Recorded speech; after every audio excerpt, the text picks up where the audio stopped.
Last week, Helen Whitmore was sentenced to probation for switching my baby at birth, an act that nearly broke our family forever. I should feel vindicated, but all I feel is numb. She walked free while my sons recover from pneumonia in hospital cribs. She used pearls and pastries as weapons. I trusted her once, now I check the locks 3 times a night. The war isn't over. When I first married Michael, Helen's welcome was all icy smiles and polished lies. She served me decaf without asking, then laughed it off. I ignored it, hoping a baby would melt her heart. But her affection was always for Sarah. At my baby shower, she gave Sarah a silver rattle, and handed me a pack of wet wipes. Still, I smiled. Michael said she was just awkward. I didn't want to believe otherwise. One evening, Helen brought a casserole uninvited and rearranged our nursery without asking. I came home to lavender curtains and a different crib. It's what Sarah used. She smiled. Michael froze. I laughed, trying to ease the tension, but my fingers trembled as I refolded tiny onesies. She left her pearls on the changing table, like she was marking territory. Michael said not to overthink, but something already felt wrong in our home. Things shifted the day Thomas cried nonstop, and Helen insisted he only calmed for her. I passed out after her tea, woke hours later, dazed. She said I needed rest. Michael called it help. But her control grew. I found her diary once, pages scribbled with feeding logs like she was the mother. When I questioned her, she smiled too sweetly. I started locking the nursery door at night. Helen began arriving unannounced, always bearing food. Soups I didn't recognize, pastries Sarah loved. She'd rock Thomas in silence, ignoring my reach. Once, I found a onesie labeled Baby Bee in the laundry. We only had one baby. Michael brushed it off as a gift mix-up, but I couldn't shake the chill. She whispered lullabies I never learned. I started sleeping with the monitor volume turned all the way up. At Thomas's checkup, the pediatrician frowned. His weight dropped again. I blinked, confused. I followed every chart, every feed. Helen dismissed it, claiming boys fluctuate. But her grip tightened whenever I questioned her. I noticed Sarah stopped visiting. One night, I overheard Helen on the phone. She'll never know. I didn't know who she was, but it made my skin crawl. I started counting every diaper and feed myself. I called Sarah, asking if something felt off. She stammered, said Helen was just intense, but her voice cracked. She quickly hung up. That night, Helen baked a pie I was allergic to. Claimed she forgot. My lips tingled as I rushed for antihistamines. Michael said it was an accident, but she smiled watching me wheeze. I started keeping notes in my phone, time-stamped and detailed, just in case. Thomas developed a rash. Helen blamed my detergent, but I hadn't done laundry in days. She had. When I confronted her, she handed me a bottle labeled Baby, safe, but it wasn't ours. It had Sarah's initials in faint marker. I asked Michael again. He shrugged. Maybe she brought it from her place. But Helen hadn't been to Sarah's. The walls felt closer. I double-checked birth records that night, heart pounding. A neighbor casually mentioned seeing Helen with a baby carrier on Sarah's porch days. I thought Thomas was with her. My stomach flipped. When I asked Helen, she said she was running errands. I stared at her, trying to find cracks in her perfect calm. That night, I checked Thomas's birth bracelet. It looked different from hospital photos. I couldn't breathe. Something was terribly wrong, and nobody wanted to see it. I ordered an independent DNA test, swabbing Thomas while he slept. The results came days later. I wasn't his biological mother. My legs gave out beneath me. Michael stared at the envelope like it would catch fire. We confronted Helen. She didn't deny it. You were unfit, she said, sipping tea. My scream shattered the cup in my hand. Michael backed away from her like she was radioactive. You stole our baby, I said. She smiled, tilting her head. I saved him. We filed a report. Helen lawyered up immediately. Sarah confessed. Her son had a rare disorder, and Helen feared the shame. So she switched our babies while I was sedated after birth. The hospital had no answers, no apologies. The investigation opened cracks in our lives. Michael blamed himself. Sarah spiraled. Helen showed no remorse. She only wept when the pearls were taken as evidence. My baby's name wasn't even real. I held him that night like he'd disappear again. The custody hearings dragged for weeks. Helen's lawyer painted me unstable, citing my hospital stay, my allergy episode, even my parenting notes. Michael testified, finally choosing truth over family silence. Sarah broke down on the stand, revealing Helen's threats. The judge ruled in our favor, but with shared visitation. I wanted justice. All I got was compromise. Helen walked out that day with her pearls, chin high. I held both babies close, swearing they'd never be confused again.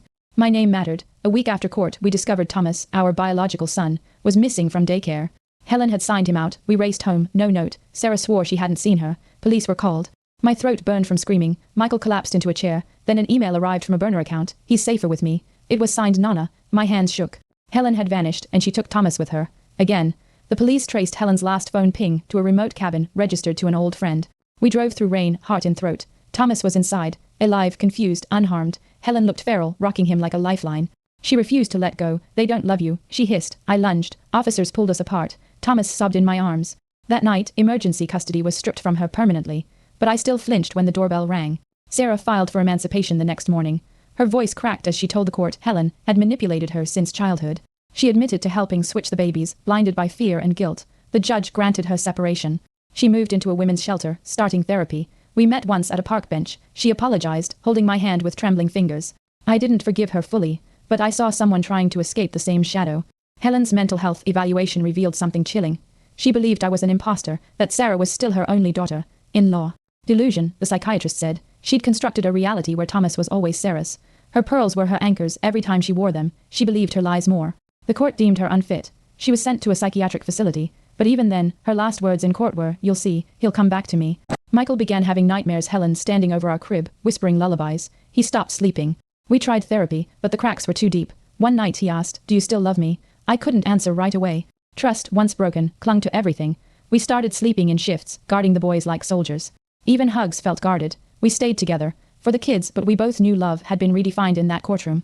The community rallied. Moms brought over casseroles. A local nurse offered free baby checkups. A retired judge sent a handwritten note. "The system failed you. You didn't fail." I cried reading it. One night, I found both boys asleep, heads touching, breathing steady. I snapped a photo and sent it to Sarah. Her reply, "They look safe." That was the first time I believed it. Even surrounded by broken glass, there was warmth again. Then Helen escaped the facility. Security lapsed, they said. For 2 days, we lived in terror. I kept a bat by the door. Michael barely ate. Then they found her, curled up outside the hospital's maternity ward, cradling a baby blanket. She'd never gotten far. Her delusions held her hostage. This time, they sent her to a higher security wing. The judge banned all contact. Still, I changed every lock. Trauma doesn't end with court dates. James, Michael's brother, stepped in unexpectedly. He'd always been distant, but now he showed up with diapers, formula, and quiet company. "She did it to me too," he said once. Helen had isolated him, fed him lies. He'd cut ties years ago. Watching him rock, the boys brought something back, family, not built by blood, but choice. He fixed the nursery door Helen had scratched. For once, silence in our home meant peace, not fear. An anonymous package arrived inside, a photo of newborns in hospital hats, both labeled Baby A. A note read, "Ask the night nurse." My hands trembled. We contacted the hospital. A nurse remembered Helen bribing her to move bassinets for lighting. The records, once dismissed, were reopened. That single shift exposed a pattern, 3 families affected, including ours. Helen's cruelty wasn't isolated. It was a blueprint. Suddenly, the horror had witnesses. The hospital launched an internal investigation. Nurses were suspended. Policies were written. I was invited to speak at a board review. My voice shook, but I spoke. For mothers who'd been silenced. Afterward, a woman in the audience hugged me, tears in her eyes. Her baby had been swapped too. Helen's case cracked the surface.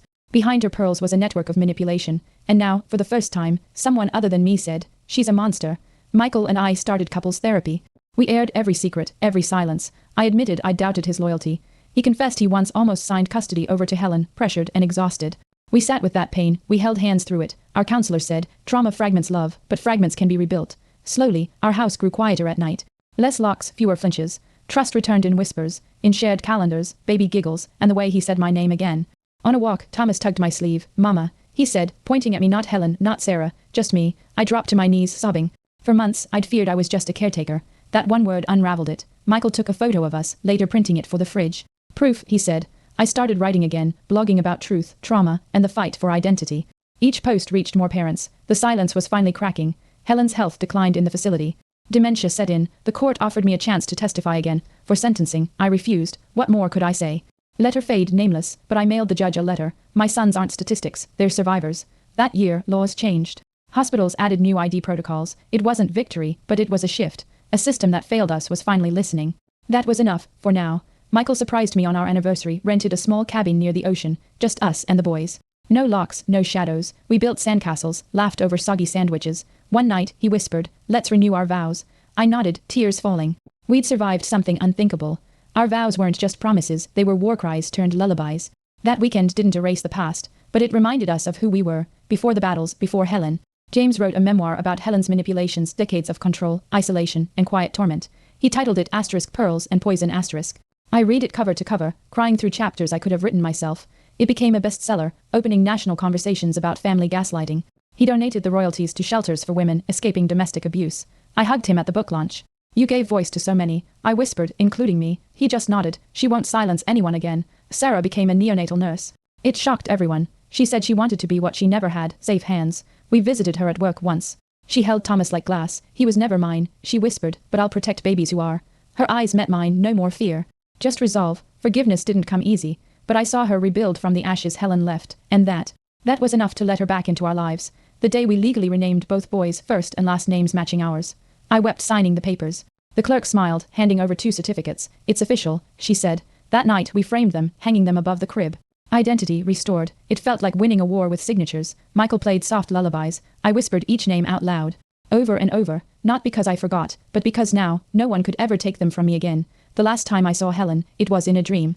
She stood by the crib, pearls shining, but this time I wasn't afraid. I stepped forward, she vanished.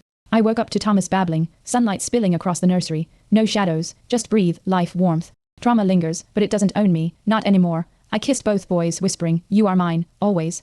And for the first time, I believed it without a flicker of fear. I used to believe love came without conditions. Helen taught me otherwise, but the scars she left didn't break us, they revealed where healing began. I see strength now in every cracked place. My sons giggle, unaware of battles fought for their names. I smile more easily, breathe deeper, the fear fades a little each day. We are not defined by what she did. We're shaped by what we chose afterward. Michael and I dance in the kitchen again, quiet sways, babies asleep upstairs. It's not perfect, but it's ours. The little routines feel sacred now. A spoon, fed dinner, a shared glance over bottles. The past doesn't vanish, but it gets folded into bedtime stories we'll someday tell our boys, not about villains, but about survival. And how love, though bruised, still found its way through the cracks. Every time I tuck them in, I whisper their names. It's not just routine, it's reclamation. Their identities, stolen and returned, are now stitched into lullabies. I journal each milestone, not to forget, but to anchor truth. Trauma taught me vigilance, but motherhood taught me joy. And both coexist in this house. Helen's shadow lingers faintly, but our light, however quiet, burns brighter. That's what survival looks like in quiet rooms, full of breath. Helen passed away last month. No obituary, no visitors. Her ashes remain unclaimed. There was no closure, but there was silence. And in that peace, Michael didn't cry. Neither did I. We just held each other, breathing in the finality. Trauma doesn't need funerals to end. Sometimes it just needs a door that stays shut, for good. We chose not to speak her name again. We moved. Small town, fresh start. The boys ride bikes down quiet streets. No courtrooms, no secrets. Just scraped knees and bedtime giggles. I volunteer at the library. Michael builds furniture. Our life isn't loud, but it's ours. Sometimes that's the best justice. Not revenge, not headlines, just peace. Every smile, every quiet night. That's where we win, not in courts. In kitchens, in cribs, in calm. Each night, I light a small candle near the crib. A quiet ritual, not of mourning, but of memory. It flickers beside the framed name certificates. This is where our story turned. From stolen beginnings to chosen endings. I kiss their foreheads, whispering, "You're safe." That's the ending I never thought I'd get, but we're here. Whole, healing, together, and that's enough.